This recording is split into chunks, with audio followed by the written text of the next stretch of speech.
पहले पेजर, फिर walkie talkie से डराया और इस बार तो 300 से ज्यादा ठिकानों को टारगेट किया। इजराइल और हिजबुल्लाह के बीच संघर्ष बहुत तेज हो गया।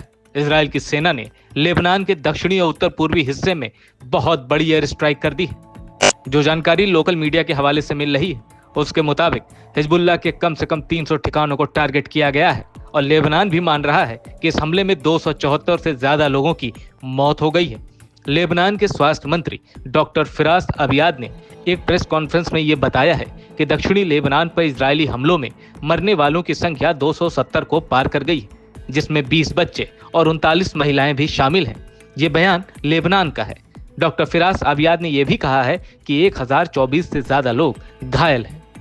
इधर लेबनान में रेस्क्यू टीम ने कहा है कि उनकी टीमें दक्षिणी गवर्नेट, नबाती और बेका के कई घरों में, कारखानों में और गोदामों में इजरायली हमलों के कारण जो आग लगी है उसको बुझाने में लगातार मेहनत कर रही हैं।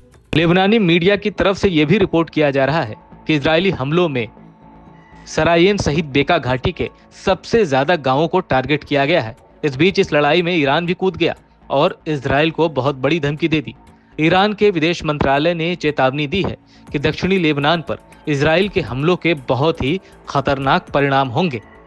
इधर एक और बड़ा बयान हमास की ओर से भी आया। हमास ने दक्षिणी लेबनान पर इजराइल की बर्बर आक्रामकता की युद्ध अपराध के रूप में निंदा की है। एक बयान में हमास ने कहा कि हिजबुल्लाह में हमारे भाइयों और लेबनानी लोगों के साथ अब एकजुटता दिखाने का समय आ गया है। हमास के प्रवक्ता नासिर कनानी ने हमलों को पागलपन बताते हुए इसकी निंदा की है और इजराइल के नए साहसिक कार्य को खतरनाक परिणाम की धमकी दी है।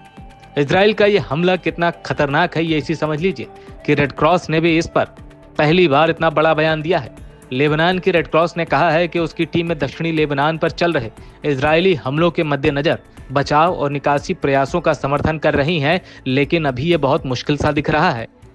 सोशल मीडिया की साइट एक्स पर एक पोस्ट में लेबनान की रेड क्रॉस ने कहा है कि दक्षिण में घायलों की बढ़ती हुई संख्या के चलते सभी एम्बुलेंस स्टेशन इतने बिजी हो चुके हैं कि हालात आउट ऑफ कंट्रोल हो चुके हैं।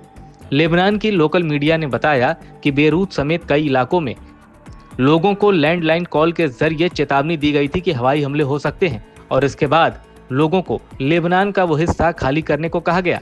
जिसने खाली कर दिया वो बच गया और जिसने खाली नहीं किया वो इजराइल की अग्निवर्षा का शिकार बन गया।